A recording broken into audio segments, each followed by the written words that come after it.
सन्नो मित्रः सं वरुणः सन्नो भवद्वर्यः सन्नो इन्द्रो बृहस्पतिः सन्नो विष्णुरुक्रमः नमो ब्रह्मणे नमस्ते वायो त्वमेव प्रत्यक्षं ब्रह्मासि त्वामेव प्रत्यक्षं ब्रह्म वदिष्यामि ऋतं वदिष्यामि सत्यं वदिष्यामि तन्मामवतु तद्वक्तारमवतु औतमामवतु वक्तारम् ॐ शान्तिः शान्तिः शान्तिः।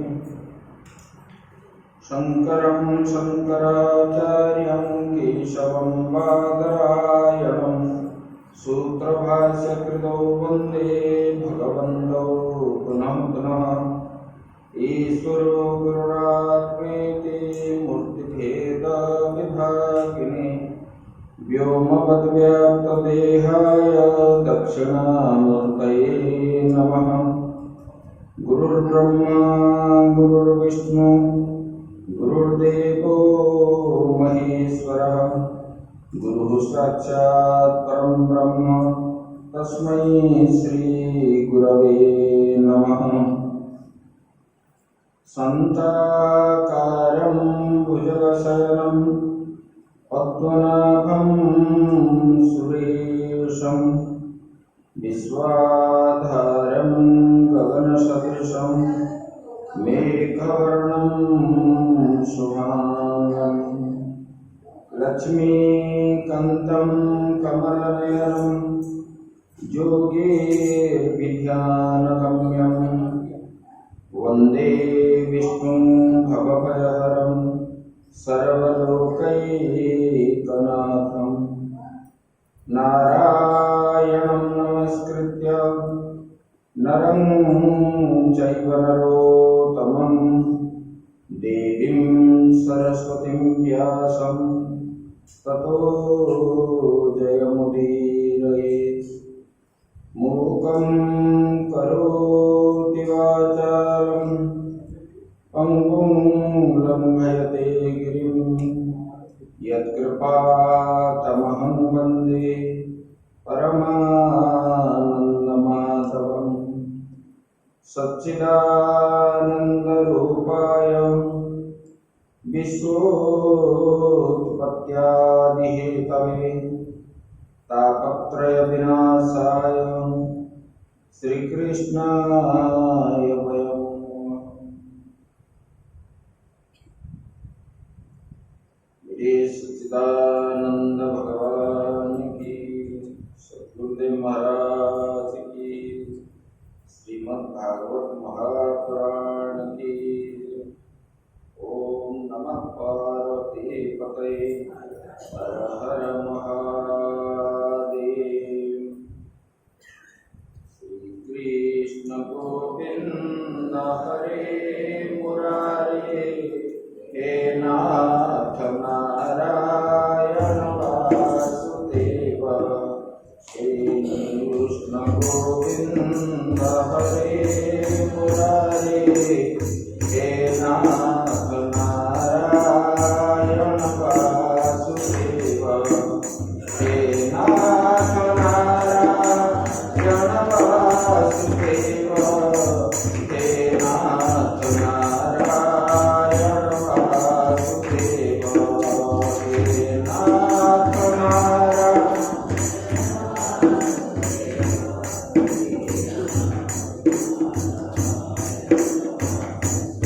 एक साथ जोर से बोलना चाहिए। आप सब धीरे धीरे बोलते हो।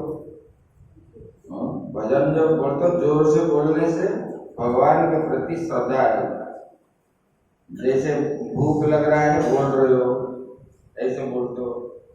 श्री कृष्ण गोविंद हरे मुरारे हे नाथ नारायण वासुदेव। श्री कृष्ण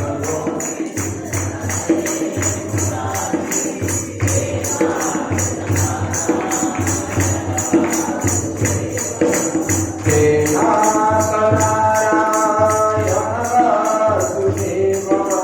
हे नाथ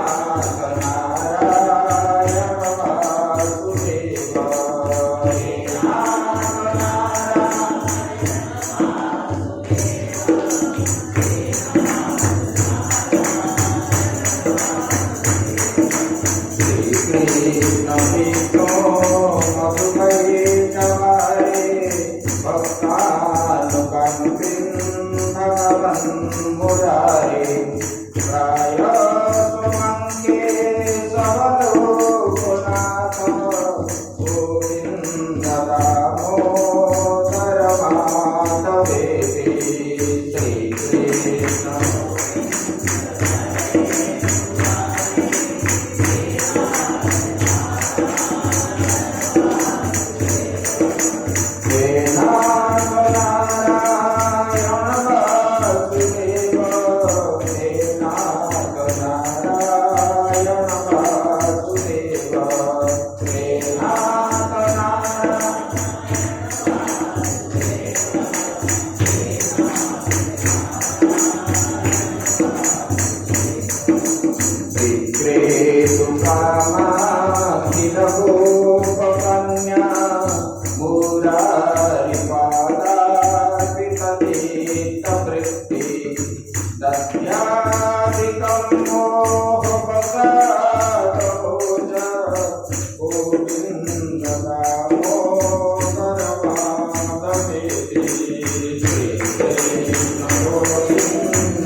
बोले कि हम लोग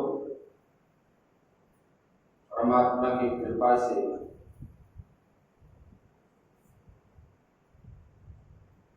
आज 15वां दिन श्रीमद् भागवत के कथा श्रवण कर रहे हैं। 4 भाग से एक भाग गया और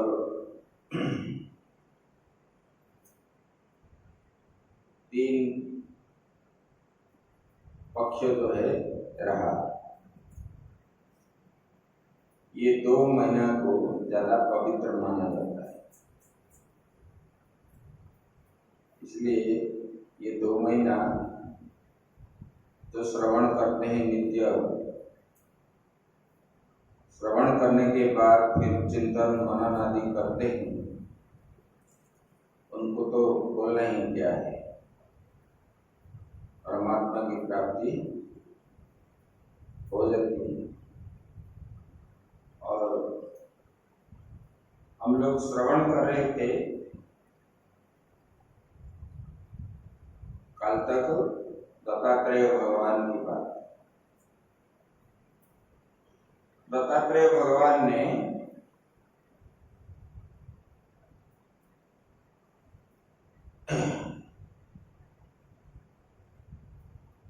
उन्होंने शरीर को त्याग दिया। देखो, उन्होंने उपदेश दिया अपने पुत्रों को, इस संसार में कुछ भी नहीं, मतलब जिसको लेकर के हम गर्व अहंकार राग द्वेष आदि करते हैं, ये कुछ भी नहीं है। शास्त्र में बताया, धनानि भूमौ असवच्च गोष्ठी नारी गृहाद्वारि जना श्मशाने देहश्चितायां परलोको मार्गे धर्मानुगच्छति जीव एकः। बोले कि ये धन, ये जायदाद, ये सब जो है पशु आदि, जितने लोग गए हैं ये सब उन लोगों के साथ गया है क्या? सब यहीं रह जाता है, इतना कमाया हुआ, ये सब यहीं रहने वाला है। और जो उपाधि आदि भी है, कोई राजा है, कोई बड़ा ऑफिसर है, कोई मंत्री है, कोई राष्ट्रपति है, सब क्या है, ये उपाधि भी यहीं रह जाती है, कुछ साथ में नहीं जाता है। और जिस स्त्री को या जो पति के साथ विवाह होगा, नारी गृह द्वारी, मरने के बाद स्त्री कहां तक जाते? दरवाजा के चौखट तक, आगे और नहीं जाएगी। और जिस शरीर को लेकर के हम राग द्वेष इत्यादि करते हैं, वो देह भी कहां तक जाता है? साथ में नहीं जाता। देहो चितायाम, ये शरीर जो है चिता तक ही जाता है, आगे नहीं जाएगा, वहां तो राख हो जाएगा। देह चितायाम, परलोक जो है बोले कि देह सीता तक जाता है, परलोक नहीं जाता। बोले परलोक के कौन जाता है? जो आप कर्म किए हो, पाप कर्म या पुण्य कर्म, ये सब साथ में जाता है। जिस शरीर को लेकर के आप राग द्वेष अहंकार लोभ काम क्रोध इत्यादि करते हो, देह के लिए, देह को सुख प्राप्त हो, लेकिन ये देह भी जो है साथ में नहीं जाता, यहीं रह जाता। पंचभूत से उत्पन्न हुआ ये शरीर पंच महाभूत में ही मिल जाता है। अपना जो किया हुआ कर्म, ये कर्म ही साथ में जाता है। इसीलिए बोले कि धर्मानुगो गच्छति जीव एक, जीव जो है जैसे आया था, बोलते हो ना, खाली हाथ आया तो क्या लेकर के जाएगा, तो क्या लेके आया बंदे, क्या लेके जाएगा। भजन बोलते हो कि नहीं बोलते हो? फिर बोलते हैं, फिर राग द्वेष भी करते हैं कि नहीं? तो बोलने का फायदा क्या रहा? तो इसको त्यागना चाहिए। ये त्यागने से परमार्थ तत्व की प्राप्ति हो। बोले कि देखो, आसक्ति किसी में होना चाहिए। आसक्ति जो है भगवान में होना चाहिए, परमात्मा में होना चाहिए, सत्संग में होना चाहिए। जैसे कि हम लोग भूख प्यास आदि किससे होता है? शरीर को होता है। ये शरीर का धर्म है, भूख प्यास आदि। एक दिन नहीं खाने पर या नहीं पीने पर मन में कितना दुख होता है। लेकिन जिस दिन हम भजन नहीं करेंगे, उस दिन मन में दुख होता है, यार मैं तो आज भजन नहीं कर पाया। तो यही अभाव। तो परमात्मा से ही प्रेम करना चाहिए, परमात्मा की कथा में प्रेम करना चाहिए, उनके लीलाओं का श्रवण करना चाहिए, क्योंकि उसी में मन जो है दृढ़ बनेगा। एक बार गांठ लग जाए और दूसरी बार छूटेगा नहीं। मीरा जी बोलते हैं, ऐसे रंग लगाया जो कभी छूटा ही। ऐसे दुबिया चाहे जाए सारी उमरिया। ऐसे भगवान के रंग में ये मन को रंगा लोगे, तब जो है ये मनुष्य जन्म जो है सार्थक हो जाएगा। इसलिए तो मनुष्य जन्म मिला है। और अपने पुत्र को यही उपदेश दिए, बोले कि देखो, ये बाह्य चीज में 100 पुत्र हुए, 100 पुत्र को ऐसे दिए। एक माता जी के पूर्व काल में राजा की पत्नी थी, वो रानी थी, उनका नाम था मदालसा। उनके 4 पुत्र हुए और 4 पुत्रों को त्याग वैराग्य के उपदेश करने लगे और सब महात्मा बन गए।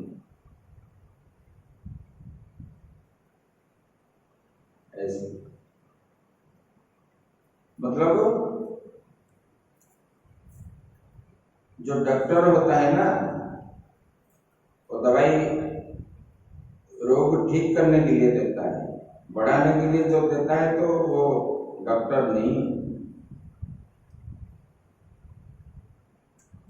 जब सुषेण को हनुमान जी ने लेकर के आए, लक्ष्मण को शक्तिवेद हो गया था, तो उन्होंने क्या बोला? बोले कि मैं तो इनको शिक्षा नहीं करूंगा। बोले क्यों? नहीं, ये हमारा विरुद्ध पार्टी वाले हैं, इसलिए मैं नहीं देखूंगा। तब जो है उनको हनुमान जी ने, विभीषण जी ने, सुग्रीव जी ने और भगवान राम ने भी कहे, बोले कि ये शास्त्र का बात नहीं है, शास्त्र में लिखा हुआ है रोगी के पास डॉक्टर जो होते हैं वो भगवान के समान है, सबको समान भाव से देखना चाहिए, नहीं तो आपका ये कविराजी विद्या नष्ट हो जाएगी और धर्म को बचाना है इस विद्या के द्वारा। तब उन्होंने मान लिए, फिर देखिए तब उनका चिकित्सा की। ऐसे उत्तम जो होते हैं पिता माता, उनके संतान के प्रति उत्तम विचार ही रखते हैं। देखो इस भारत भूमि में कैसे कैसे महापुरुष हुए थे, इसके बल पर, माताओं के बल पर। माताओं ने उन लोगों को ऐसे शिक्षा दे रहे थे, अपने देश के लिए जीवन त्यागे, धर्म के लिए अपने जीवन भी दे दिए, सब धर्म के उद्देश्य। तो ये माता पिता गुरु इन लोगों से प्रेरणा जो है प्राप्त होता है। प्रेरणा देने वाला अगर सही ना हो तो समाज क्या होता है? चोर डकैत इत्यादि बन जाते हैं। घर में पिता माता अगर सही नहीं है तो बच्चे भी इस प्रकार होंगे। सही मार्ग दिखाना ये श्रेष्ठों का काम है, खाली दिखाना नहीं, खुद भी करना है। इसलिए बताते हैं जज्जा चरति श्रेष्ठा ततो देवे ततो जना सयत् प्रमाणम कुरुते लोकोस्तदनु वर्तते। श्रेष्ठ व्यक्ति जैसे जैसे कर्म करेंगे इतर जन जो है उसी को प्राप्त होगा।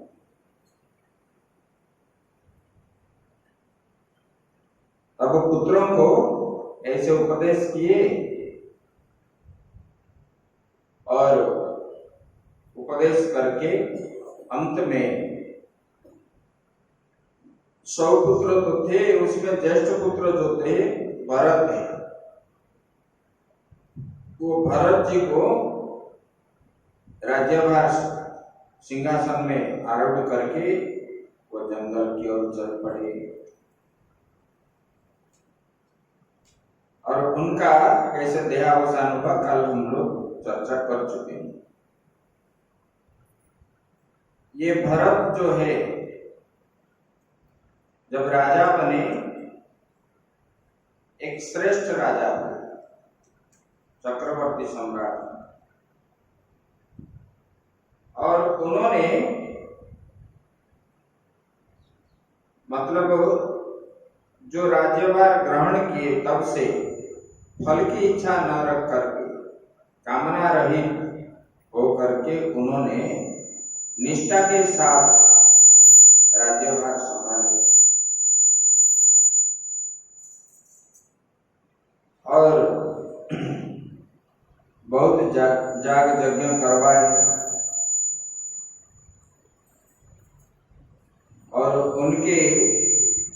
शासन काल में शत्रु मित्र ऐसा भावना लोगों के पास नहीं था, ऐक्य भावना ही था और प्रजा भी धार्मिक थे, सत्य मार्ग को अवलंबन करते थे, धर्म से विच्युत नहीं होते थे। ऐसे और राजा ने बहुत दिनों तक शासन किया। उसके बाद उन्होंने राजा भरत, ये भरत के नाम पे ही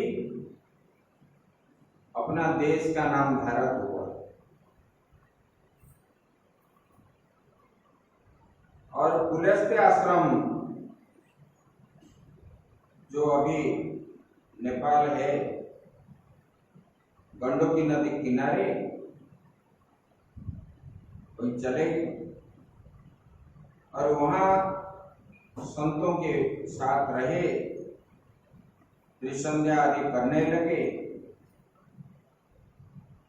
और भगवान का भजन ध्यान करने लगे।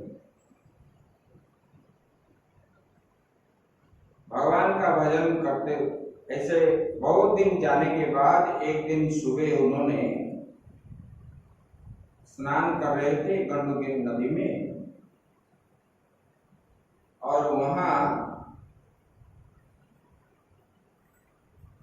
नदी के उस किनारे जिस तरफ वो स्नान करते उसके विपरीत किनारे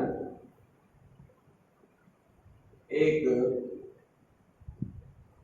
मृगुणी जो है गर्भिणी अवस्था, और उन्होंने वहां पर जो है जलपान कर रही थी। एक शेर की आवाज जब आई तब उसी के भय से उन्होंने छलांग लगाया, उसी पार से इस पार। जब छलांग लगाया, जो हुंकार दिया, वो हुंकार से गर्भस्थ जो शिशु उनके गर्भ में था वो जल में गिर गया और वो गर्भिणी मतलब वो मृगिणी इस तरफ जो कूदा और वहां पटक करके मर गई, जो छलांग लगाया। अब जो है भरत ये दृश्य देख रहे थे और उन्होंने जो है अरे ये तो सोचने लगे इनका मां तो मर गई, ये जल में बह रहा है, मर जाएगा, ऐसा मान करके उन्होंने जो है वो मृग शिशु को अपने कुटिया में लेकर के आए। कुटिया में जब लेकर के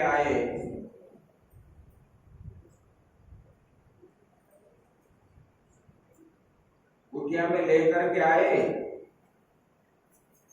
और उसको पालन पोषण में लग गए। जब उनको पालन पोषण करने लगे, इनका भजन जो है और हो नहीं पाया।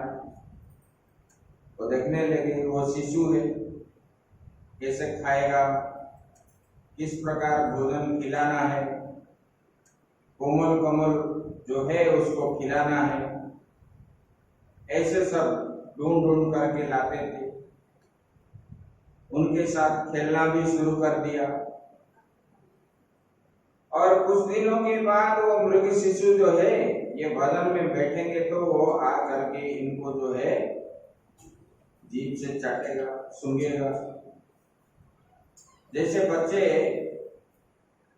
छोटे बच्चे जैसे प्रेम करते हैं, इस प्रकार जो है वो मृग शिशु शुरू कर दिए। तब ये जो है जैसे कि आप लोग घर में रहते, छोटे बच्चे प्रेम से आकर के आपको जो है गले लगाते हैं, ये करते हैं, तो आप कितना खुश हो जाते हैं और वो शिशु के पीछे पड़ जाते हो। तब इधर जो है भगवान का भजन छूट जाता है और शिशु के प्रति आसक्ति हो करके उनके पीछे ही भागते हो।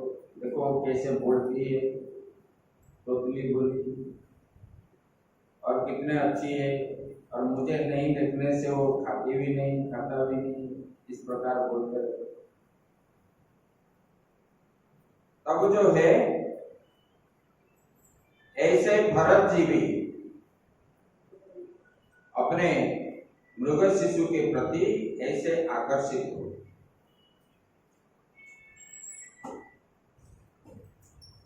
और उनको ही खिलाने लगे, पिलाने लगे। कैसे आएगा, कैसे आएगा, वो कहाँ गया, चराने के लिए लेते थे, ये ड्यूटी उनको लग गई। गए थे किस काम के लिए? भगवान को प्राप्ति उद्देश्य से गए थे जंगल, और यहाँ जो है राजपाट, पुत्र, पत्नी सबको त्याग करके जंगल में गए, और जंगल में मंगल क्या होगा, ये मृग शिशु आ गए और उनके पीछे भागने लगे।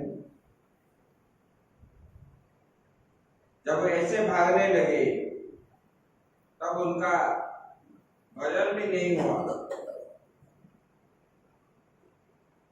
कुछ दिनों के बाद वो मृग शिशु जो है खेल रहा था बाहर जाकर के, शाम को आता था रोज। एक बार जो है गया और आया नहीं। जब आया नहीं तब ये भरत जी बड़ा चिंता में पड़ गए। बोले कि अरे ये तो कुटिया में रहने वाला मृग है, जंगल से नहीं हुआ, इसको कोई हिंसजंतु खा जाएंगे, ये करेंगे, वो करेंगे। ऐसे ही उनका चिंतन करते करते ये बीमार भी पड़ गए। उनका ही चिंतन किया, अपना जल सब त्याग दिए उनके पीछे, और बीमार होते होते इनका शरीर भी शांत हो गया मृग का चिंतन करते करते। फिर जो है मृग शरीर में उनको जो है उत्पन्न होना पड़ा, और पहले जो कर्म किया था भगवान के उपासना, इसकी वजह से उनका मृग शरीर में भी पहला जन्म का याद था, जाति स्मरण बोलते हैं उसको। और जब उन्होंने चिंतन करने लगे, देखो मैं राजा भरत था और मैंने सब राजपाट आज त्याग करके मैंने आया भजन करने के लिए, और ये मृग शिशु कहां से आ गई, और इनके बंधन में मैं फंस गया, जिसकी वजह से मुझे अभी मृग शरीर प्राप्त हुआ। तब ये मृग शरीर में भी उन्होंने संतों का संग किया जंगल में, जहां संत लोग ज्ञान की चर्चा करते थे, वहां जाकर के दूर में खड़ा होकर के सब सुनते थे।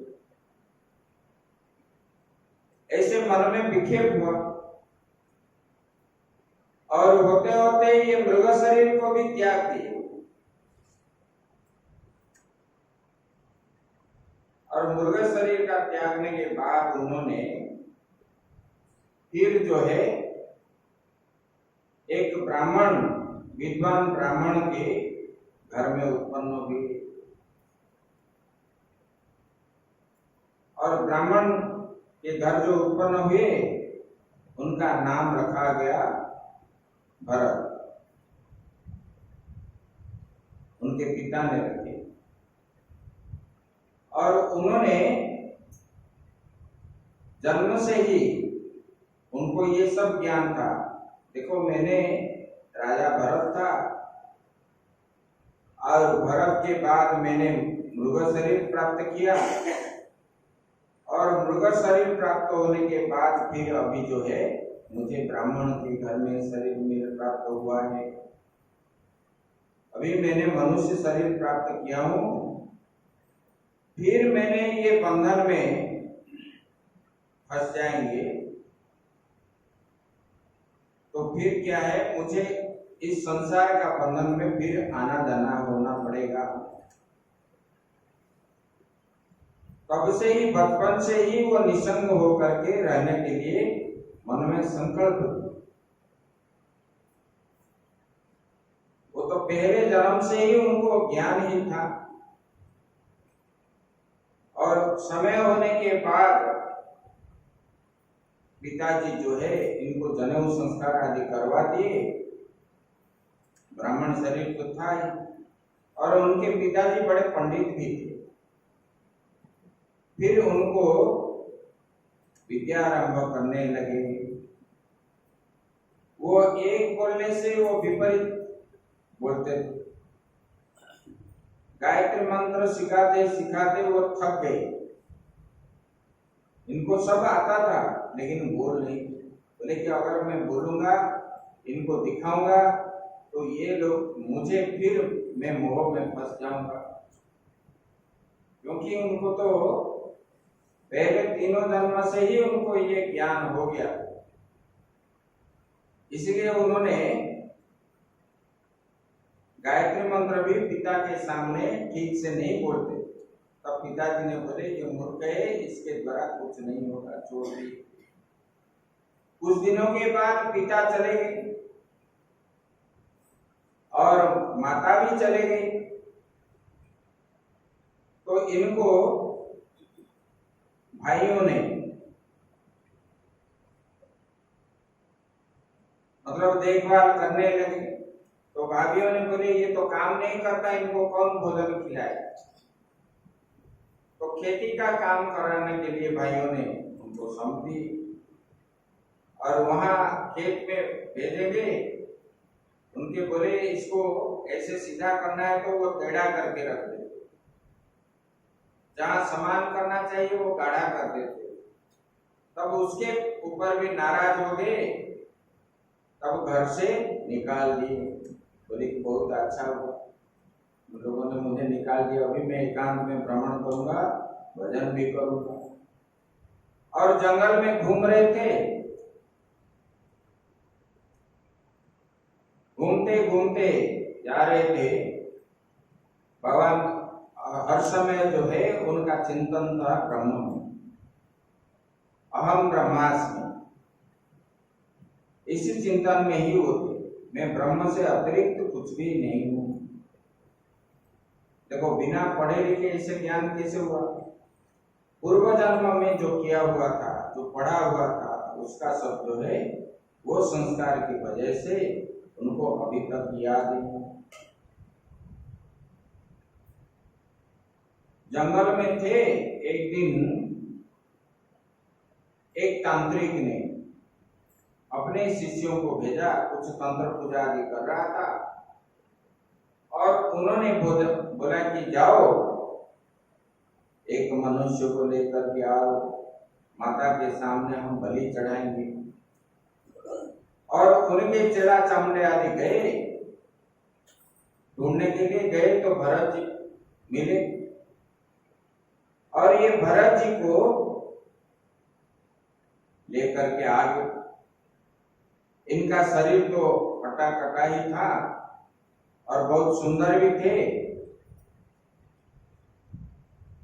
और उनको जब लिए वो भी उनके साथ चल पड़े। और तांत्रिक देख करके बड़ा खुश हो गया, और ब्राह्मण शरीर देखा तो और खुश हो गया। तब बलि चढ़ाने से पहले उनको जो है कुछ मंत्र पाठ आदि करते हैं। भरत जी को मालूम हो गया कि ये मुझे बलि चढ़ाएगा। बोले कि भगवान की इच्छा है, परमात्मा की इच्छा है। तब उन्होंने स्नान वान करवाए, खड़े होकर के कभी प्रतिरोध नहीं किए उन्होंने, कि भागने की कोशिश भी नहीं की। जब पीछे आते हैं तो वहीं बैठो, बाद में प्रणाम करो। तो ये जो है जड़ भरत ने खड़े हो गए, उनको स्नान आदि करवाए। स्नान आदि कराने के बाद फिर उनको हल्दी आदि लगाए, सिंदूर लगाए, गले में माला आदि डाल दी। माला डाल करके देवी के सामने रख खड़े कर दिए और बलि चढ़ाने वाला तलवार लेके आया और इन्होंने जिस प्रकार उन्होंने ऐसे किए वही उनका गला भी दिखा दिया। तब देवी सोचने लगे, बोले कि ये इतना बड़ा विद्वान है, आत्मज्ञानी है, ब्राह्मण है, और ये तांत्रिक मूर्ख जो है ये लाया बलि चढ़ाने के लिए। ऐसे आत्मज्ञानी पुरुष को अगर बलि चढ़ाएंगे तो लोगों में मेरा अपवाद ही होगा, क्योंकि देवी जो है, हम क्या बोलते हैं, सप्तशती में आता है, देवी प्रपन्ना त्रिहरे प्रसीद प्रसीद मातुर जगत अखिलस्य प्रसीद विश्वेश्वरी पाहि विश्वं त्वमीश्वरी देवी चराचरस्य। जो बलि चढ़ाता है उन्हीं का ही मां नहीं है, सारा चराचर जगत का मां जो है, जगत जननी जो है, वही देवी है, शक्ति स्वरूप है। अखिल जगत का स्वर्ग मध्य पाताल आदि जो है, ये ब्रह्मांड बनी हुई है, ये सबका वो जननी है।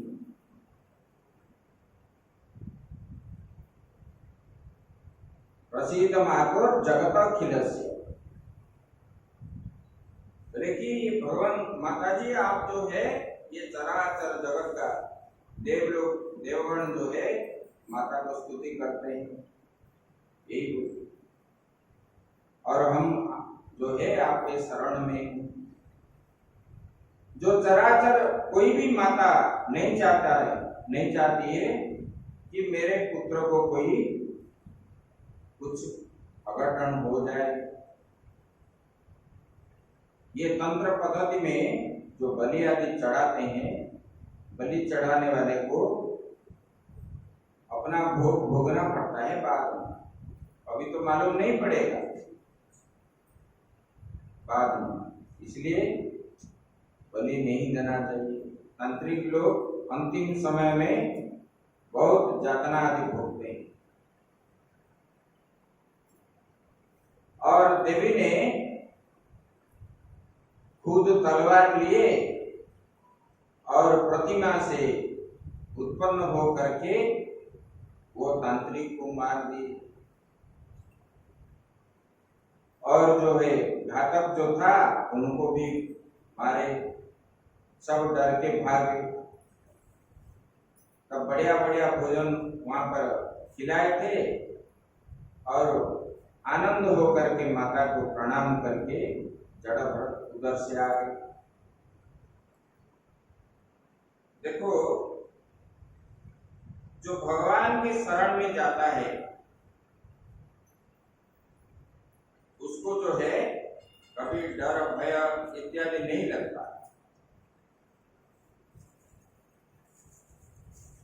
डर भय किस लिए लगता है? जो गलत काम करता है उसको ही डर भय होता है। ये सब मन का खेल है। भजन बोलते हो ना, मन ही देवता मन ही ईश्वर, मन से बड़ा न कोई। मन ही देवता मन ही ईश्वर, मन से बड़ा न कोई। मनुजियारा जग जग में जग जियारा कोई, जग से खाए पागल प्राणी मन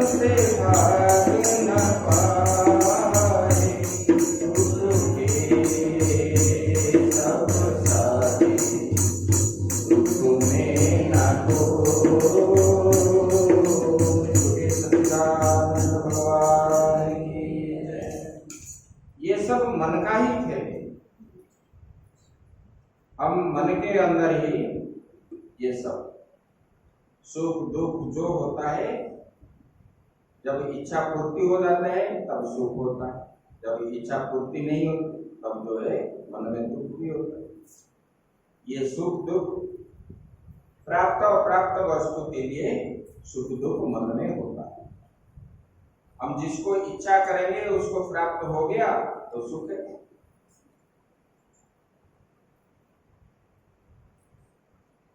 तो ये जड़ भरत ऐसे जंगल में घूम रहे थे। फिर क्या हुआ, एक राजा था रहुगण, जो मृग शिशु बना था। वो मृग शिशु जड़ भरत के पास जो था ना, वही मृग शिशु जो है, मृग का शरीर जब त्याग किया, संतों का संग किया था, शरीर त्यागने के बाद राजा के घर में उत्पन्न हुआ था। वही है ये रहुगण। और उन्होंने अपने राज्य से जा रहा था जहां पर कपिल भगवान थे, वहां सत्संग सुनने के।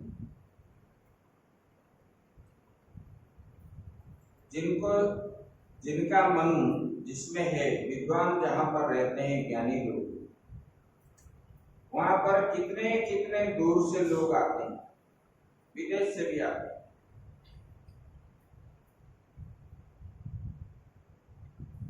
गुरु शंकराचार्य जी के पास एक बार क्या, बहुत बार हम थे। उनका प्रवचन जो है ऐसे मोबाइल पे तो यूट्यूब में देख करके, जर्मनी से एक व्यक्ति आया, कुछ प्रश्न पूछा, उनको बड़ा आनंद आया। उन्होंने बताया कि महाराज जी, मैंने आपको यूट्यूब में देख करके ही मैंने आपके पास आया, वैदिक गणित के बारे में जानने के लिए। ऐसे विद्वान जहां पर रहते हैं, जिनको जिज्ञासु जो होते हैं, उनको जो है ना दूर है ना पास है, ऐसे दूर दूर से आते हैं। दर्शन के लिए भी आते हैं। अपने स्वामी जियों को भी विदेश से बहुत आते हैं, जो आए थे स्वामी ऐसे। तो ये राजा रहुगण जो है, कपिल भगवान बहुत दूर से उनके राज्य से रह रहे और उनके पास जा रहा, क्योंकि जिनको ये मालूम हो गया कि मेरे अंदर अज्ञानता है, अविद्या है, और इसकी वजह से मैं ये संसार में दुखी हो रहा हूं। सुख की प्राप्ति की इच्छा, परमात्मा की प्राप्ति के लिए मनुष्य जो है संतों की शरण में जाते हैं। ऐसे नहीं कि अच्छा अच्छा बोलते हैं, हमारा कर्णों को जो है मधुर लगता है तो हम आते हैं, ऐसा नहीं। तो ज्ञान की प्राप्ति के उद्देश्य से आते हैं। और राजा रहुगण जा रहा था, रास्ते में वो तो पालिंगी में राजा जा रहा है और 4 व्यक्ति उनको ढो रहे थे। एक व्यक्ति को बुखार हो गया, फिर बोले कि जाओ धोने वाले एक ढूंढ करके लाओ। और उनके तीनों गए और रास्ते में देख रहे थे तो ये जड़ भरत को लेकर के आ गए और उनके कंधे के ऊपर जब पालकी रख दिए तब उन्होंने भी चलने लगे और जा रहे थे, नीचे टेक करके पैर रखते थे और जहां चीज देखेंगे वहां जो है छलांग लगाएंगे। तो वहां पर पालकी में बैठने वाला राजा जो है, उनका शरीर भी हिलता था। तब उन्होंने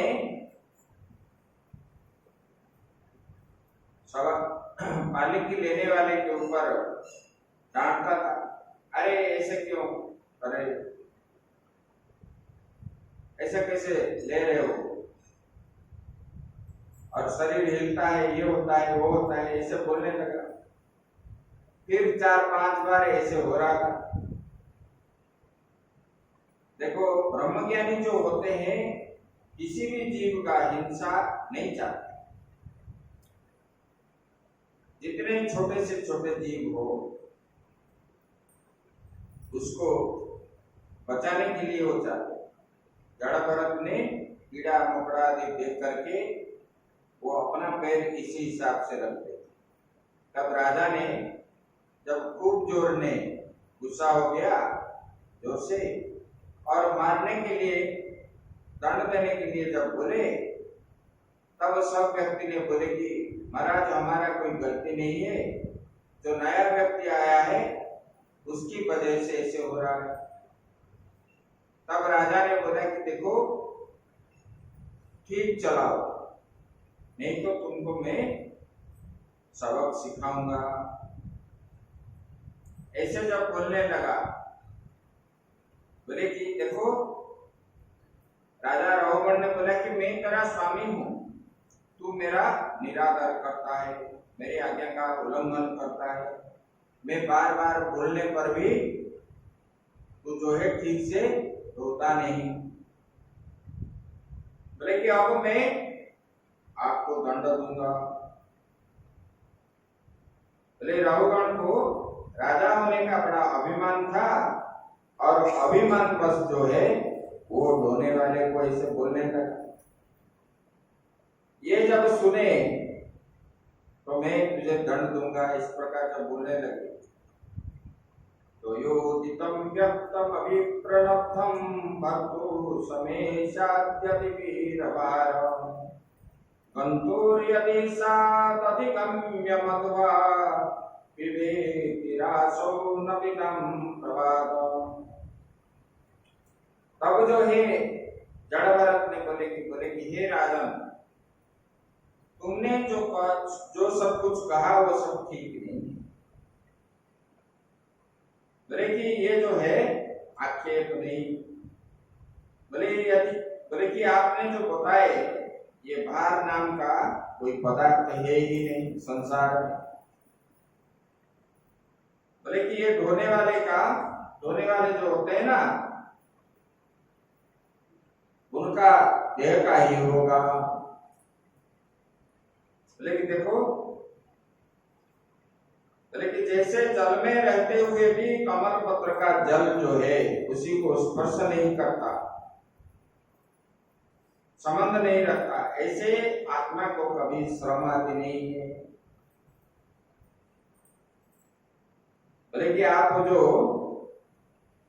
बोले कि ये आदि व्याधि, कृशता, स्थूलता, मोटा पतला, बीमार आदि जो है ये किसको, भूख प्यास, ये शरीर को होता है, ये आत्मा को नहीं होता है। आत्मा अंदर रहने पर भी ये आत्मा को ये षड विकार आदि नहीं होता है। बोले कि ये जो श्रम आदि है ये व्यवहार मात्र है, ये सत्यता नहीं है। तो बोले कि ये आत्मा के साथ कोई संबंध नहीं है।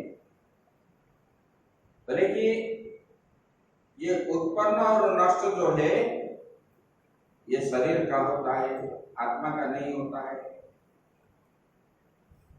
बोले कि आप तो राजा हो, लेकिन आप राजा कैसे हो सकते हो? ये आत्मा में तो कोई उपाधि नहीं है, ये आप मूर्ख जैसे बात करते हो। बोले कि ये शरीर तो मिट्टी से उत्पन्न हुआ है, ये मिट्टी ही है।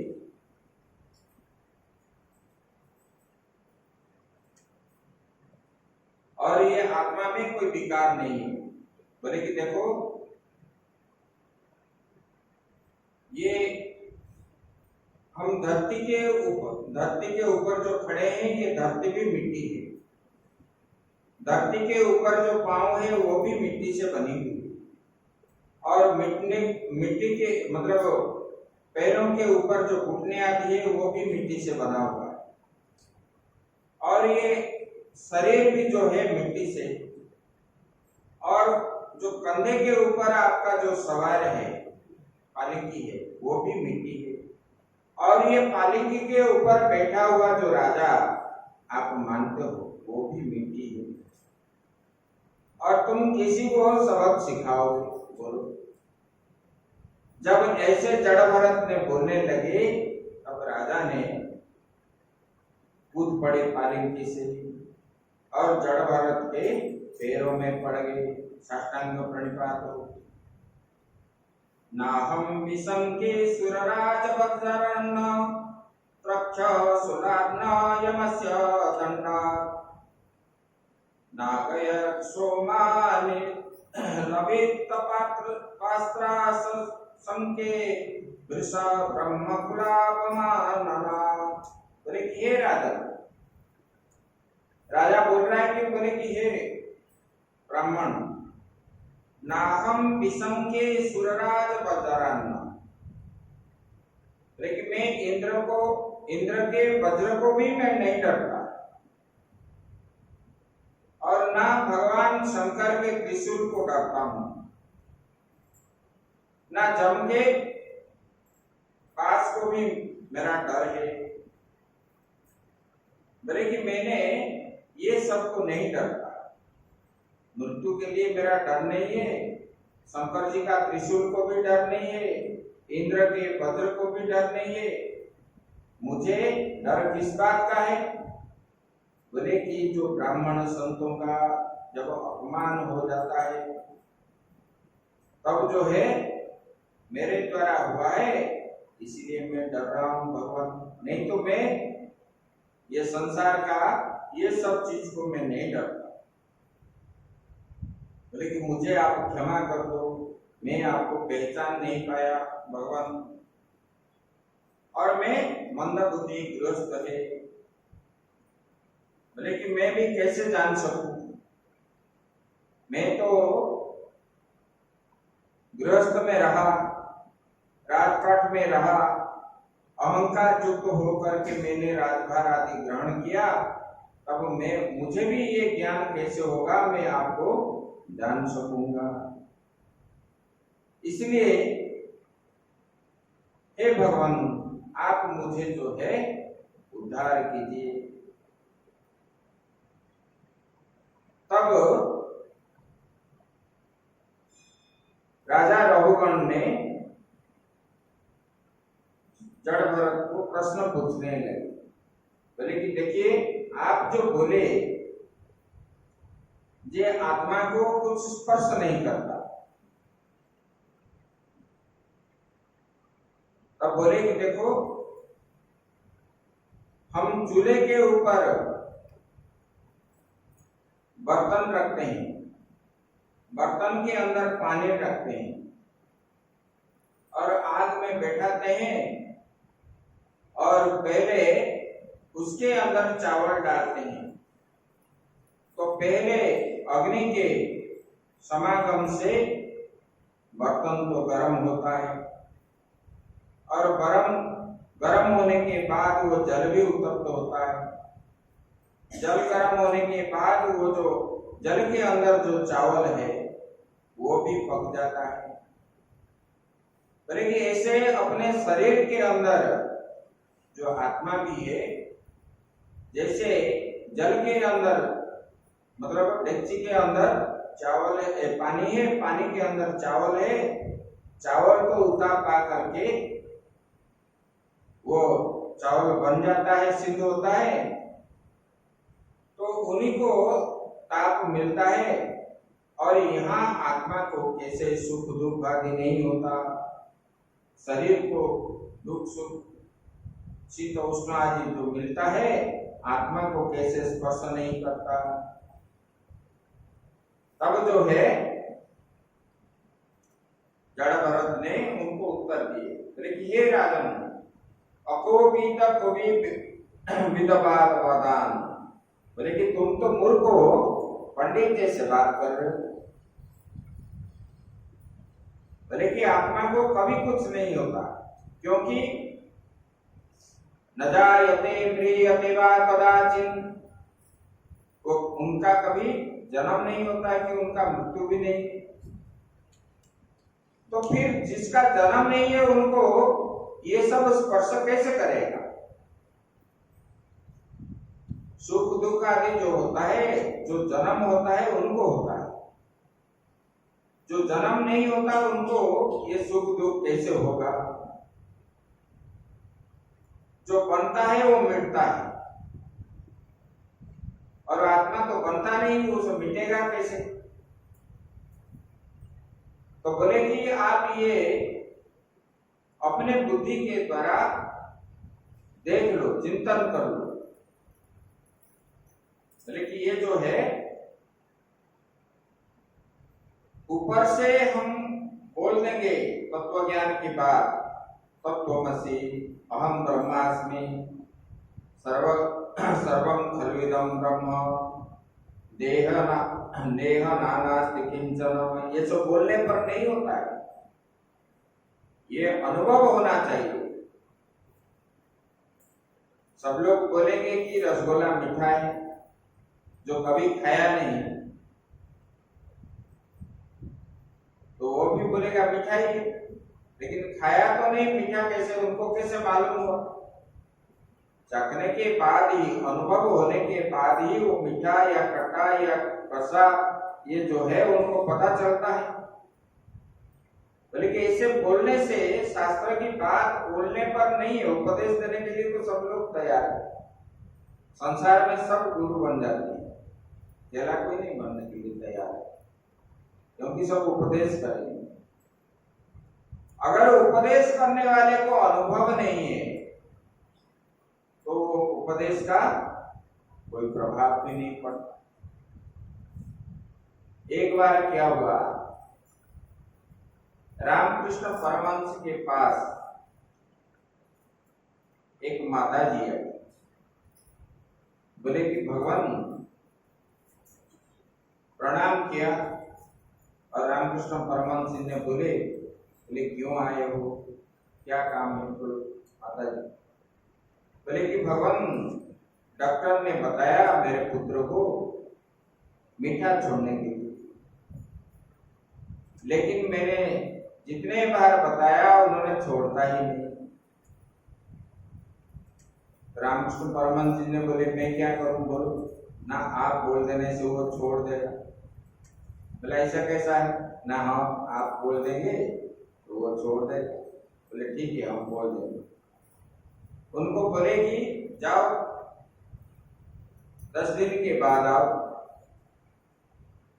फिर वो माता जी गई, 10 दिन के बाद आई। 10 दिन बाद जब आए तब फिर बोले कि जाओ और 7 दिन के बाद आओ। फिर उन्होंने गई, 7 दिन के बाद आए। तब बोले कि जाओ, तुम्हारा बेटा छोड़ देगा अभी। वो माता जी चले जाने के बाद परमहंस जी के शिष्य आदि थे पास में, बोले कि गुरुजी, जिस दिन तो आई थी उन्होंने पहला दिन, आप उसी दिन को ही बोल देना चाहिए कि छोड़ दे। तो आपने उनको दोबारा क्यों बुलाए इतने दिन के बाद? बोले छोड़ दे, छोड़ देगा, जाओ। बोले कि इसलिए बोले कि चीनी जो है हमारा बड़ा प्रिय था और हमने छोड़े नहीं, हम कैसे बोलेंगे दूसरे को छोड़ दो?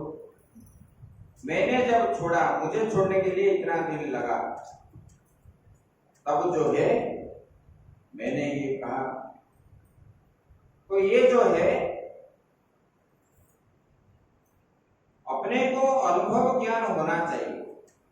अनुभव करने के लिए थ्योरी तो हम पढ़ लेते हैं, लेकिन प्रैक्टिकली हम जीवन में करेंगे तब जाके इसका अनुभव होगा। उसी को बोलते हैं कि विज्ञान। जो साधना के द्वारा हमको जो ज्ञान प्राप्त होता है वही है विज्ञान। ये तो शास्त्र के द्वारा हमको ज्ञान हो गया, लेकिन ये जो बात शास्त्र में बताया गया इसका प्रूव कैसे होगा?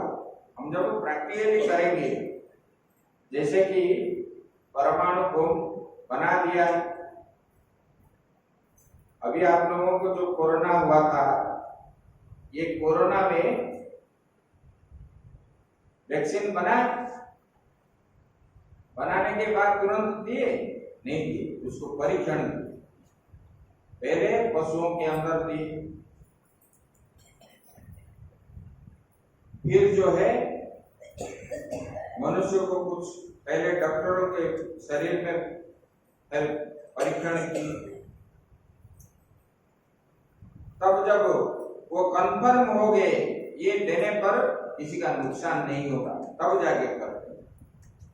ऐसे हम थ्योरी तो जान लिए, लेकिन प्रैक्टिकली उनको अपने जीवन में जब उतारेंगे तब हमको जो है अनुभव का ज्ञान होगा, वही है विज्ञान।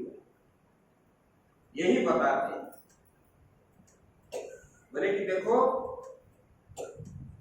बोलने पर ये सब नहीं होता है, बोले कि ये जो है साधन की आवश्यकता है।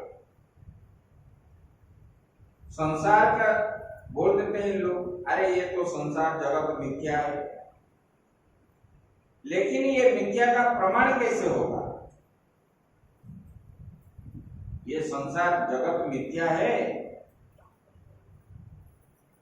जो शास्त्र नहीं जानने वाले उनको बोलोगे तो वो क्या बोलेगा? ये पागल है, पत्थर फेंकेगा। बोले कि ये दिख रहा है, ये सब है, ये मिथ्या फिर कैसा है? अब जो है इसलिए दृष्टांत देते हैं, बोले कि स्वप्न जागने पर जैसे मिथ्या है। आप तो स्वप्न में देख रहे थे कि मेरा हाथ कट गया, तब आप नींद खुलने के बाद, आप जब नींद खुलता है तब आपका हाथ कहाँ जाता है? जिसे हाथ कटा हुआ है उसी पर ही चला जाता है, और देखते हो तो वह हाथ भी है, कटा नहीं। अब जो स्वप्न देख रहे थे वो स्वप्न सत्य है क्या? वो स्वप्न सत्य नहीं है, मिथ्या है। ऐसे ही ये जो जगत भी दिख रहा है, ये स्वप्न जैसा है। ये घर है, ये परिवार है, ये पुत्र है, ये पति है। अज्ञानी इनको क्या मानता है? सच मानता है। सत्य जो है, जो तीनों काल में रहता है, वही सत्य है। लेकिन ये जगत तो तीनों काल में नहीं रहेगा।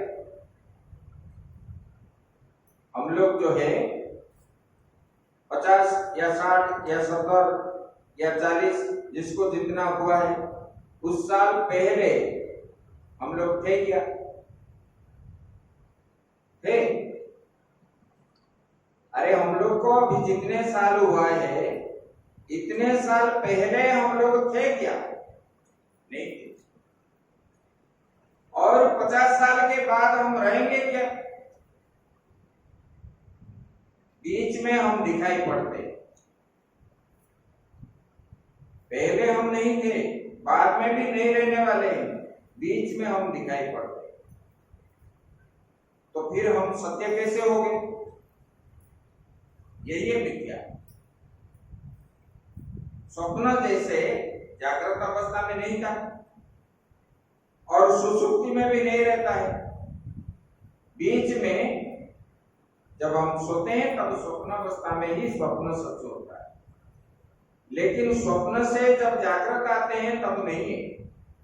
सुषुप्ति में भी जब जाते हैं वो भी नहीं है। इसलिए वो क्या है? स्वप्न मिथ्या है। ये संसार भी जो दिख रहा है ये भी मिथ्या है, क्योंकि तीनों काल में रहने वाला नहीं है। और इनको हम क्या मानते हैं? सत्य मान करके राग द्वेष क्रोध आदि करते हैं। यही बताते हैं। बोले कि ये सब किसका है? बोले कि ये मन का ही, मन ही इनका प्रधान कारण है। गुणों के वशीभूत हो करके हम क्या करते हैं, राग द्वेष आदि करते हैं, इंद्रियों द्वारा पाप पुण्य आदि करते हैं।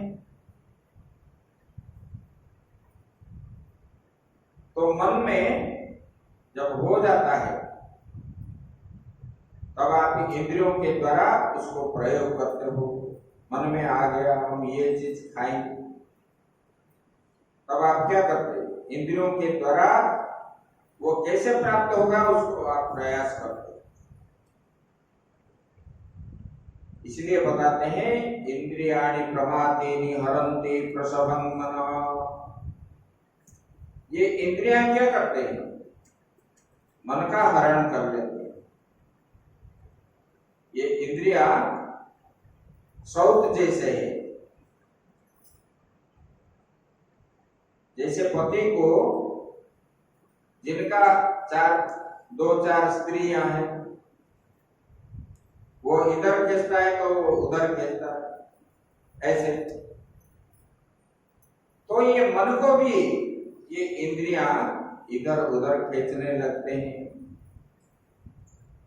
तब वो जो है विषयाकार वृत्ति मन में बन जाता है और वो करता है, भले ईश्वर क्यों ना हो।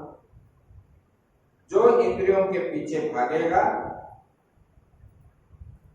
तब जो है उनको ये फल मिलेगा, यही बताया। बंधाय विषयं सक्तं मुक्तये निर्विषयं मनः। बोले कि देखो ये जो बंधन है, बंधाय, बंधन किसमें होते हैं, बोले कि विषयासक्त लोगों को बंधन होता है। इसलिए ना आप लोग क्या है बोलते हो कि क्या घर कैसे छोड़ सकूं, मेरा पोता ऐसा है मुझे छोड़ता नहीं, पोती ऐसे है मुझे ये करना है वो करना है। इसलिए ना आप विषयों के द्वारा आसक्ति होने के कारण ही बंध जाते हो। वास्तव में वो पोता भी आपका नहीं है, आप भी उनका नहीं हो। अभी कुछ दिन के लिए ही ये रिश्ते नाते आदि जोड़ देते। बोले कि जैसे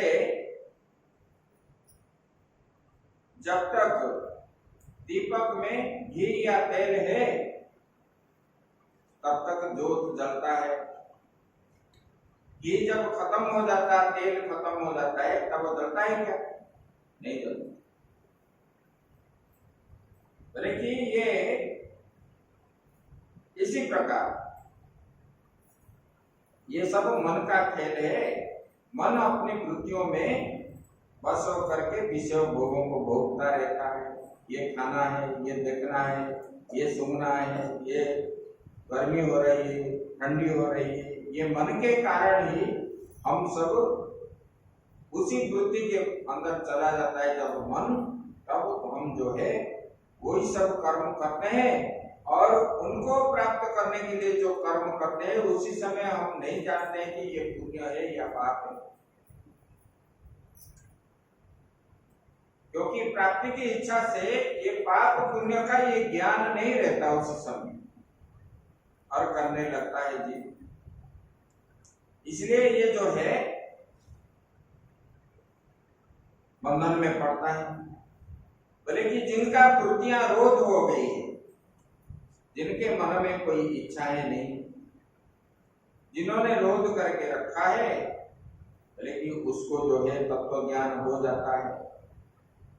ये संसार का बंधन में वो बंधता नहीं। जिनको नहीं हुआ है, इंद्रियों के पीछे पड़े हुए हैं, तब वो बंध जाते हैं। तो बोले कि मन की जो है ये 10 वृत्तियां, 5 ज्ञानेंद्रिय और 5 कर्मेंद्रिय जो है ये विषय है। रूप रस गंध स्पर्श आदि ये पंच जो है तन्मात्रा, इसको पंच ज्ञानेंद्रिय के द्वारा हम ग्रहण करते हैं। आंख के द्वारा देखते हैं, कान के द्वारा सुनते हैं, नाक के द्वारा सुगंध दुर्गंध आदि लेते हैं, जिह्वा के द्वारा खट्टा मीठा ये रस चाखते हैं, ये विषयों को हम ये पंच ज्ञानेंद्रियों के द्वारा हम ग्रहण करने के कारण हमको जो है ये संसार के बंधन के द्वारा बंध जाता है। जब विषयों को त्याग दोगे, इसका मतलब नहीं कि खाना पीना छोड़ देंगे, वो नहीं है, वो नहीं बता रहे। मतलब शरीर बचने के लिए जितना चाहिए और जो शुद्ध सात्विक जो है ऐसे कर्म करो जिसमें बंधन ना हो, संसार के बंधन ना हो। जब इच्छा झोला उठाओ चलो, ऐसा। और ये है वो है, कैसे जाएंगे क्या करेंगे, ऐसे ऐसे जो बोलते हैं ना, यही बंधन। लेकिन देखो ये अभिमान करता है शरीर अहंकार के द्वारा, मैं और मेरा, इसमें जो है ममत्व हो जाता है, तब जो है बंधन होता है। लेकिन इसको जो त्याग देता है उसी को तत्व ज्ञान होता है। हे राजन, आप अभी जो बता रहे हो ये जो है ज्ञान, ज्ञानी जैसे बोलते तो हो, लेकिन ये ज्ञान की बात नहीं है।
बोले सच्चिदानंद भगवान की।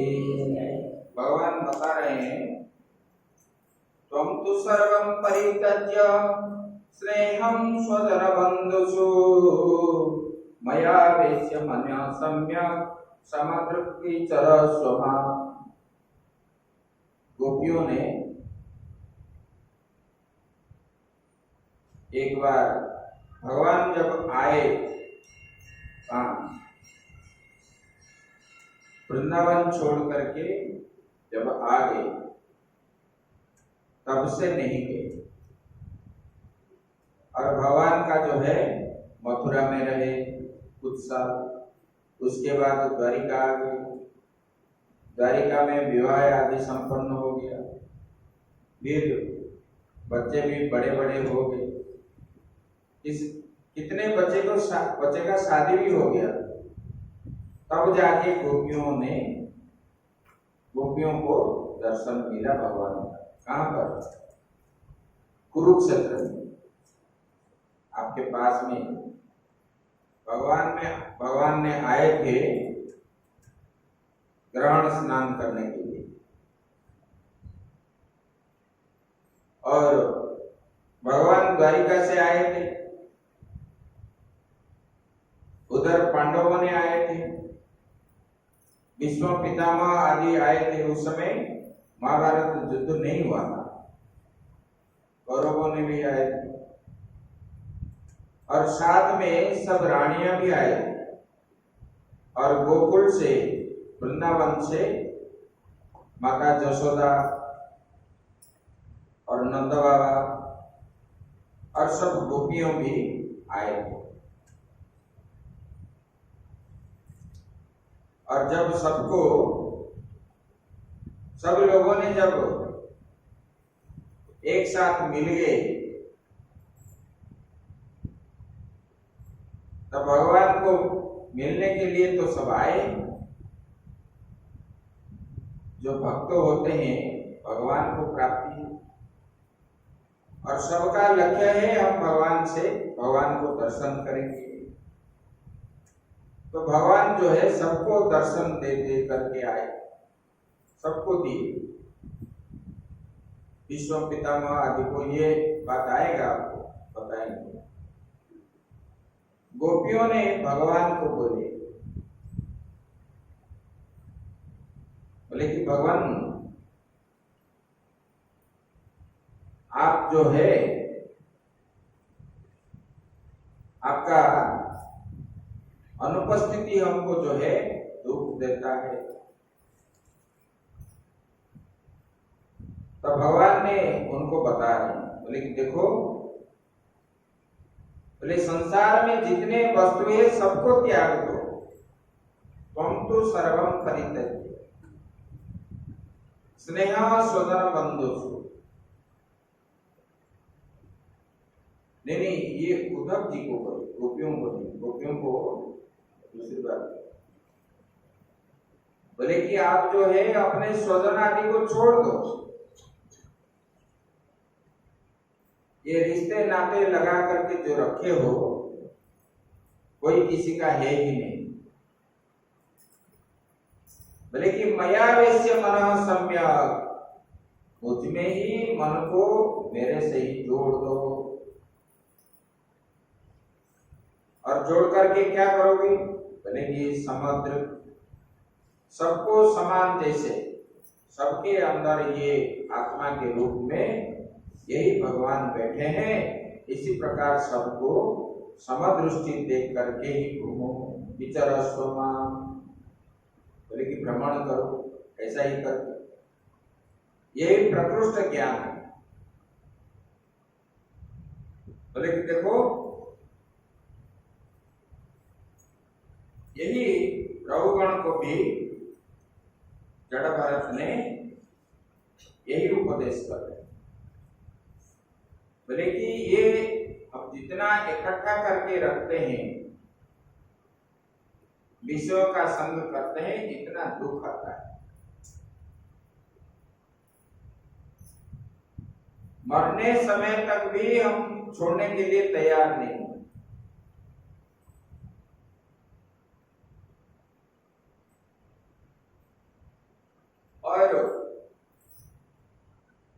कानपुर में एक सेठ था, कुछ साल पहले अंतिम अवस्था आ गया, इनको निकाल दिए घर से बाहर, जो है जाने आने का रास्ता है वहां जो उसी में रखे हुए, और सब लोग जो है घृणा करने लगे, पत्नी भी, बहू भी, बेटे भी। बोले कि देखो ये रात्रि में इतना खांसते हैं, उनका नींद हराम हो जाता है।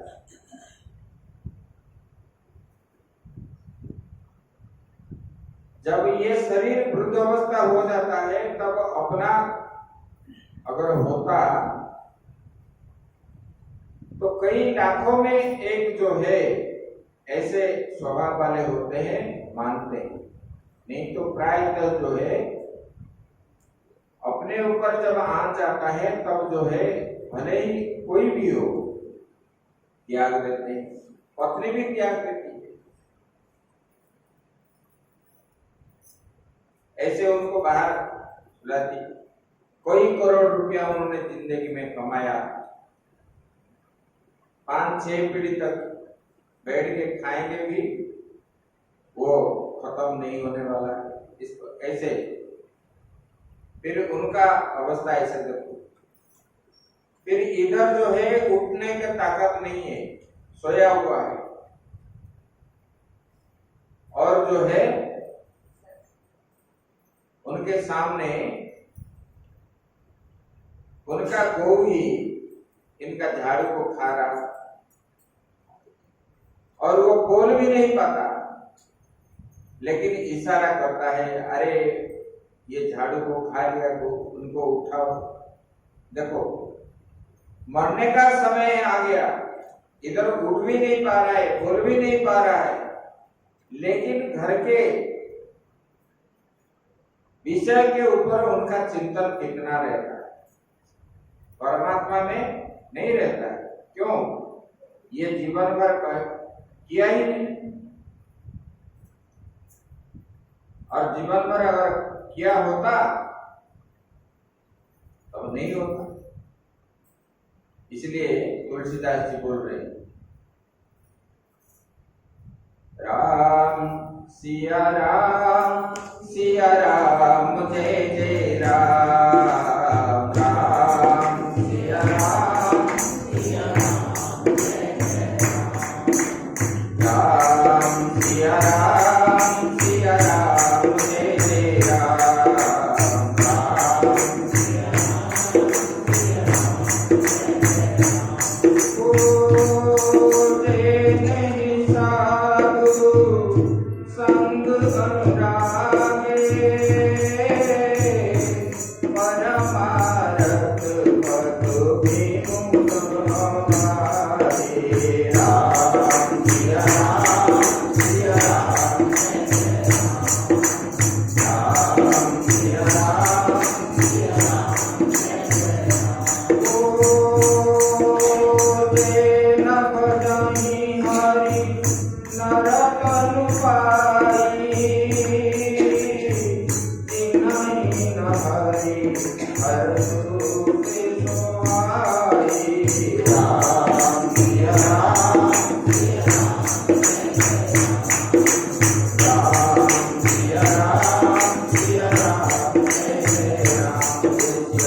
जिन्होंने जीवन में कभी साधु संग नहीं किया और उनको जो है परमात्मा तत्व का प्राप्त कैसे होगा, परमात्मा क्या हो उनको क्या मालूम होगा।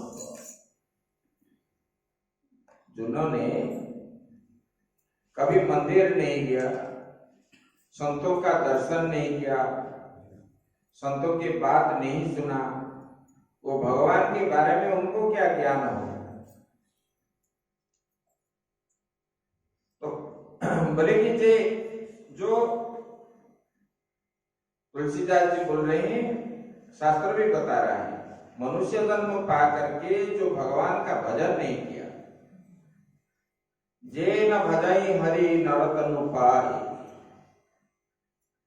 बोले कि जिना ही ना हरिहर सुज सुत सोहाई। बोले कैसे, और उनको भगवान को कैसे प्राप्त होगा? ये शरीर मिला है भजन के लिए। और क्या बोलते हैं लोग? बोले कि अरे शरीर मिला है, मुख मिला है खाओ, आंख मिला है देखो, पैर मिला है घूमो, इधर उधर जाओ, रास्ते में खड़े हो करके पिज्जा आदि खाओ, बढ़िया बढ़िया चीज माल मसाला मिलता है। फिर जो है क्या, जाके डॉक्टर को देते हो, बड़े बड़े हॉस्पिटल में 5 लाख 10 लाख। अभी भी क्या है, अभी भी सरकार ने कर दिया तो गवर्नमेंट से भी मिलता है सहायता, इसलिए खाते जाओ, इसको भोगते भी जाओ। इसलिए लोग जो है इसमें विमुख होते हैं, क्योंकि शुरू से ही जैसा अन्न ऐसा मन, ये 11वां स्कंद में है। जैसा अन्न हम खाएंगे इस प्रकार मन बनेगा। अभी फ्री में सब कर रहे हैं, देखो पिता माता को कुछ नहीं लगता,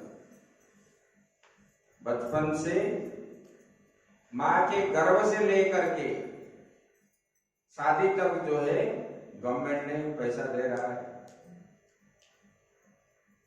जन्म होने के बाद इतना पैसा, और बेबी फूड आदि देता रहता है, पोलियो भी देता है, फिर जो है आंगनवाड़ी केंद्र से कुछ कुछ मिलता रहता है, पहनने को मिलता है, पढ़ाई मतलब क्लास 9 8 तक स्टाइपेंड भी मिलता है, साइकिल भी मिलता है, भोजन भी मिलता है। तो उनका दिमाग क्या होगा? इसी प्रकार ही होगा। माता शिवाजी को जीजा माता ने एक बार उनके दासी से स्तन्यपान करवा दिया तो उन्होंने इसे उल्टा कर दिया, लेकिन इनको बांध दो, बांध के रख दिया। जब तक दासी का दूध उल्टी करके नहीं निकला तब तक उन्होंने बांध के रखे थे। दासी को गाली देने लगी, बोले कि तू हमारे घर में गुलाम है और तुम उनको स्तन्यपान करवाया। उनके अंदर जो है गुलाम की बुद्धि अंदर घुस जाएगी तो फिर उन्होंने गुलामगिरी करेगा। वो योद्धा बनाने चाहते थे और बनाए भी, ये माताओं का काम है। तो बच्चों को ये बचपन से ही शिक्षा जब प्राप्त होता है तब ये बनता है। तो बोले कि देखो राजन, ये सब विषयाकार वृत्ति है, संसार को जो देखता है विषयाकार वृत्ति बन जाता है। विषयाकार जब वृत्ति बन जाता है चारों ओर विषय ही दिखेगा, काम क्रोध लोभ मोह माया आदि जब भी देखो, सात्विक चिंतन कभी भी नहीं आएगा मन में। तो इसलिए सत्कर्म करना चाहिए, सत्संग करना चाहिए, तब जो है उन्हीं से हमको प्रेरणा मिलती है और उचित शिक्षा हम प्राप्त होते हैं। तब जो है ये मनुष्य जन्म पाना सार्थक बन जाता है। जब तक नहीं है तब तक ऐसे ही जाएंगे आएंगे, पुनरपि जननम पुनरपि मरणम पुनरपि जननी जठरे शयनम। बार बार जन्म होना है, मृत्यु होना है, फिर जन्म होना है। कर्म के अनुसार ही ये, जब हम विषय को त्याग देंगे, विषयों को ग्रहण नहीं करेंगे, सत्संग आदि करेंगे, ज्ञानी के साथ संग करेंगे, तब ये कर्म रूपक बीज जो है हमारा नष्ट हो जाता है और हम जो है ज्ञान की प्राप्ति हमारा हो जाता है। जब ज्ञान की प्राप्त हो जाता तब जो है मुक्ति तुरंत ही इसी जन्म में ही हो जाए। कुछ क्षण में ही हो जाएगा, ज्यादा समय भी नहीं लगेगा। मतलब हमको ये ज्ञान होना चाहिए और संसार के प्रति वैराग्य भाव होना चाहिए। अपने के लिए जितना चीज आवश्यक है इतना ही हमको ग्रहण करना है। बस अपना भगवान का भजन करो, कीर्तन करो, सत्संग करो, स्वाध्याय करो, ये है। और तो कुछ काम है ही नहीं। तो घर का काम पूरा करके ऐसे करना चाहिए। नहीं तो ये विषय अग्नि के द्वारा जलते रहो। कभी सुख हो रहा है, कभी दुख हो रहा है, कभी ये हो रहा है, कभी वो हो रहा है, ऐसे ये सारा संसार उसी से ही चलता है। और जिनको ये रंग लग गया, तो मजा जिसको आ गया, वो कभी उधर और मोड़ के नहीं देखेगा, पीछे कभी भी नहीं देखेगा। जैसे कि आप जानते हो कि वहां जाने से, करंट को छूने से हम मर जाएंगे, तब करंट को छूते हो? आवाज मिलने पर कोई मजाक में खाली तार भी पकड़ा देगा तो आप छूते नहीं, क्योंकि हम मर जाएंगे। जैसे ये ज्ञान होता है तो हम पकड़ते नहीं। ऐसे जिनको ये ज्ञान हो गया, ये संसार करंट जैसा है, इसको छूने पर कभी हम निकल नहीं पाएंगे। जिनको ये ज्ञान हो गया उत्तम गुरु के द्वारा, वो कभी स्पर्श नहीं करेगा। और जिस मार्ग को जाने से उनका कल्याण होगा, उसी मार्ग को वो पकड़ करके कभी छूटेगा नहीं। जैसे ध्रुव जी ने नारद जी से ज्ञान प्राप्त हुए। नारद जी जब बता दिए उन्होंने, वो जब तक भगवान का दर्शन नहीं हुआ तब तक उन्होंने मंत्र भी छोड़ा ही नहीं, कभी भी छोड़े नहीं। प्रहलाद जी भी, वो सोते समय भी कभी कभी कयाद जो है घबरा भी जाते थे। सोते समय भी वो जो है भगवान का नाम लेते थे। और कुछ समय जगाने पर भी वो नहीं जगते थे। मतलब उनका जो है योग शक्ति के द्वारा वो पूरा लीन हो जाते थे। उनका शरीर में निस्तेज आ जाता था, समाधि अवस्था हो जाता है। ऐसे भक्त को होना चाहिए। और इसको जो करता है उसका जीवन कल्याण ही कल्याण है। और जो नहीं करता है यही बंधन में फंसता रहता है। ये रघुगण ने बोले कि हे राजन, ये जो ज्ञान आपने पूछा था मैंने आपको दे दिया। तब उन्होंने जड़ भरत को प्रणाम किया। बोले कि भगवान, मेरा अज्ञान अंधकार आपने मिटा दिए और मुझे ज्ञान प्राप्त हो गया। देखो भगवान की कृपा है, मैं जा रहा था सत्संग सुनने के लिए और भगवान के मेरे प्रति कितना आग्रह है, जो कि मैं कपिल भगवान तक तो नहीं पहुंच पाए, लेकिन रास्ते में ही आप जो है कपिल भगवान के रूप में मेरा दर्शन दे दिए और भगवान ने मेरे ऊपर कृपा करके आपको भेज दिए, तो मुझे ये ज्ञान हो गया भगवान। और मैं जो हूं ये राजा आदि नहीं बनूंगा।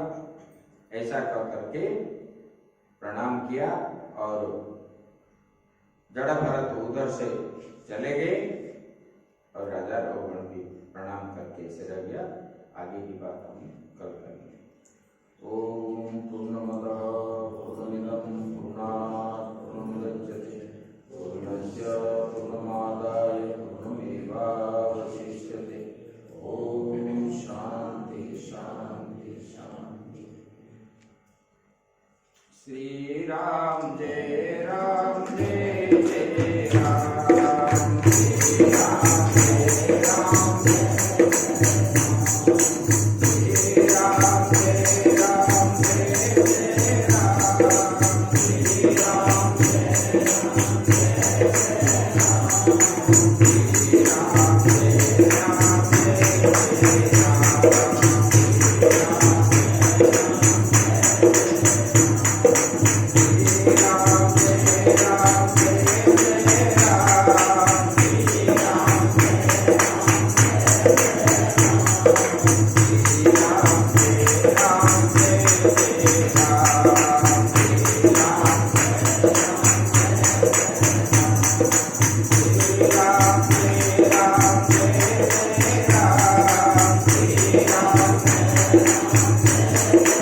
प्राणियों में विश्व का गौ माता की गौ हत्या गंगा जमुना मैया की नर्मदा मैया की बद्रीश्वर भगवान की द्वारिकाधीश भगवान की रामेश्वर भगवान की बलभद्र स्वामी की सुभद्रा माता की जगन्नाथ स्वामी की चक्र सुदर्शन की श्री वांके बिहारी लाल की गिरिराज महाराज की राधा रानी की काशी विश्वनाथ भगवान की राम लाला की पवन सुत हनुमान की आद्य गुरु शंकराचार्य भगवान की अपने अपने गुरु महाराज की आज के आनंद की